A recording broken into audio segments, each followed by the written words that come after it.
Next is foreign company. Foreign company section 242, ये वैसे आपका फॉरेन कंपनी जो अलग चैप्टर उसमें कवर होगा, यहाँ मैं फटाफट शॉर्ट में बता रहा हूँ। फॉरेन कंपनी मतलब ऐसी कोई भी कंपनी या बॉडी कॉर्पोरेट जो इंडिया के बाहर इनकॉर्पोरेट हुई है और प्लस जिसका प्लेस ऑफ बिजनेस इंडिया में। अभी जो प्लेस ऑफ बिजनेस इंडिया में है वो चाहे इटसेल्फ हो या थ्रू एजेंट हो, चाहे वो फिजिकल फॉर्म में हो या इलेक्ट्रॉनिक मोड में हो, सब चलेगा।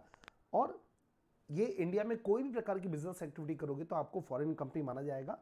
अब यहाँ पे कंपनी स्पेसिफिकेशन और डेफिनेशन डिटेल रूल्स 2014 में इलेक्ट्रॉनिक मोड का मतलब है कि अगर कंपनी का बिजनेस इलेक्ट्रॉनिक मोड में है तो इनका जो मेन सर्वर है वो इंडिया में हो या नहीं हो, दोनों चलेगा। इंडिया में होगा तो भी चलेगा, बाहर है तो भी चलेगा। और वो ये सब काम करोगे आप इलेक्ट्रॉनिक मोड में, उसका मतलब ये होगा जैसे आपका बिजनेस टू बिजनेस ट्रांजेक्शन है, बिजनेस टू कंज्यूमर है, data interchange, other digital supply transaction है। अगला पॉइंट है आप एक्सेप्ट करो डिपॉजिट से या इनवाइट करो या आप सिक्योरिटीज को इनवाइट करो सब्सक्राइब करने के लिए इन इंडिया और from citizen outside in India. तो भारत के लोगों से आप पैसा कोई मांग रहे हो तो आपकी कंपनी फॉरेन कंपनी होगी।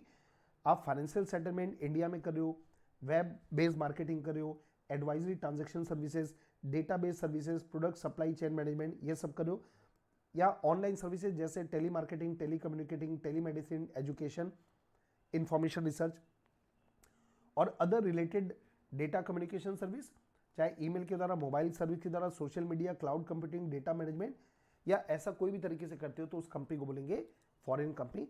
और 379 से लेकर 393 तक के जो लॉ है वो फॉरेन कंपनी के ऊपर एप्लीकेबल